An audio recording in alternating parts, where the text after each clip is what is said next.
5 things that you can do to manage a panic attack. We're the Happy Headers, and today we're going to stick with us right to the end because we're going to show you all about panic attacks. Yeah, panic attacks happen to everybody, don't they? Well, I don't know if they happen to everybody. Everybody gets nervous anyway, that's for sure. I think we all have an element of anxiety. But how would you identify a panic attack? Which is the thing. It's really obviously when you're panicking. So what the signs that you're panicking is you're going to notice it in your breath first. You're going to notice that you're breathing from here, very shallow breaths. And that you're not thinking properly, you're not thinking straight. Your thinking is purely emotional in that moment. It's not logical, rational. It's not, I'm having a panic attack. I wonder. Yeah, we're not thinking logically in our minds when we're having a panic You are attack. reacting to physiological stimulus within your body, and you're not thinking straight. So to acknowledge that, first of all, is a good start. Absolutely. So I suppose once you realise that you're coming into a panic attack, I would say that even before that starts, you're going to notice if you're feeling very nervous. So our hashtag number 1 is deep breathing, and to just focus on your breath initially. Now, it's never a good idea to focus on your breath when you're in a panic attack, when it's fully fledged in there, because it just makes the thoughts worse. But if you can feel the anxiety building in you, try and take deep breaths. And the reason for this is because when you start to take shallow breaths, you're not getting enough oxygen to your heart, and thus it starts to work harder to pump that oxygen, or the lack thereof, to your brain. So that's why we start to get dizzy and our heart is pounding and we start sweating because we're not getting enough oxygen to our brain.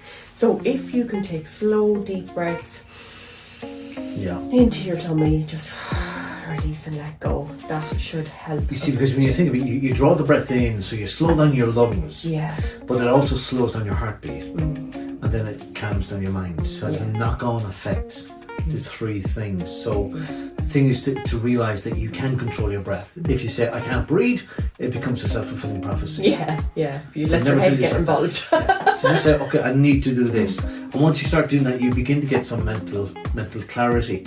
And number 2 on our list is to actually focus on some objects outside of yourself. So I remember my tutor, he was on a plane, he was flying somewhere, and he happened to sit beside a lady who was anxious about flying. She had a fear of flying.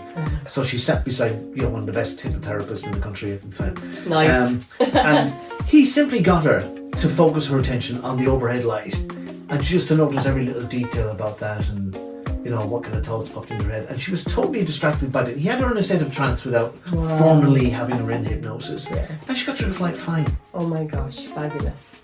Yeah, the element of distraction of outside things is essential, I think, really, in managing panic attacks, because you have to engage the frontal cortex of your brain to do that, and if you stay in the panic, then you're going to stay stuck in your amygdala, which is your fight, flight or freeze mechanism in your brain, which is very primal, actually.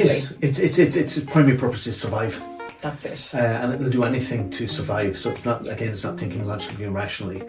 So our point is really that you can control how you react to all of these stimulus.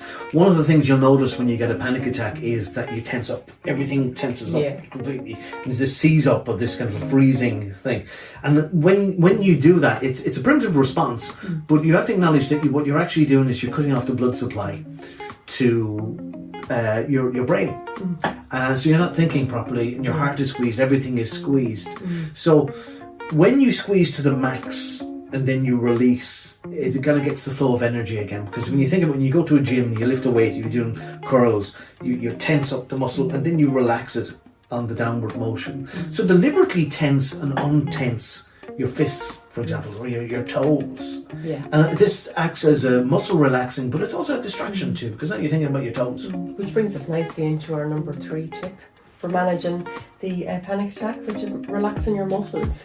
Maybe engage in a little bit of mindfulness, push your heels into the floor and then go up on your tippy toes, push them into the floor, This the release and tense motion, that helps you kind of focus on something a bit different. Yeah. And you notice too that you've got self-talk going on. We all have self-talk going on. We talk to ourselves 24/7. We tell ourselves how life is, how people are, how situations are, and what we tell ourselves is true. At least we believe it to be true. You trust your own voice at the end of the day. So if you're saying, I'm panicking, I can't breathe, I'm going to die, your mind tries to make that true. Not that you're going to die, Yeah. but it dumps every bit of information you have in your awareness about fear and death and harm and all that. So a better thing to do is to control your self-talk and say, I'm going to be okay. I've had panic attacks before, I've got through them, I'm going to be okay. It's like bad weather, it comes in.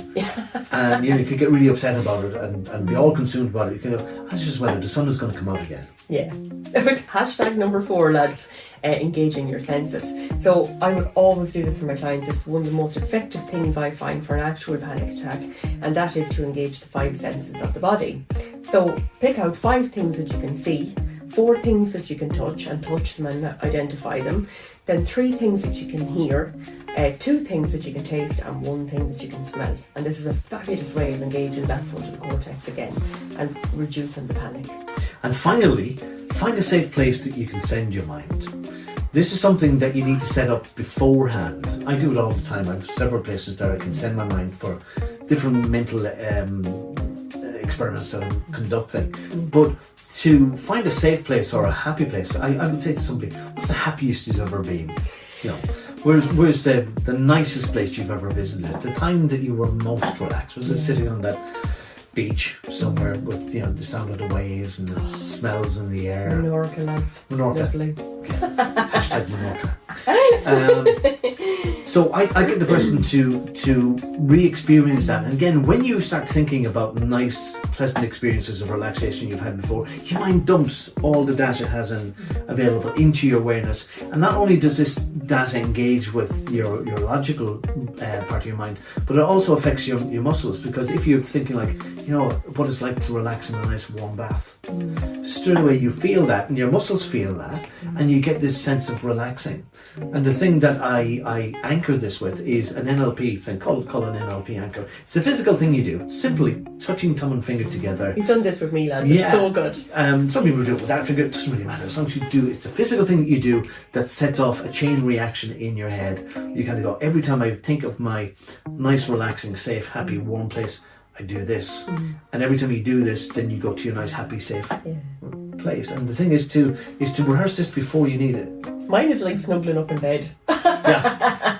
But definitely rehearsing it before you need it. I always say to people, do it several times a day. Engage the 5 senses several times a day when you're not in panic, because then automatically that's your go-to when the panic starts, So you want to have an automatic thought. Automatic positive thoughts are so important and can be installed if you practice. So, we're Happy Headers. Like us, subscribe to us, and comment down below what are the things that you do when you experience panic. Yeah. Thanks for listening, guys.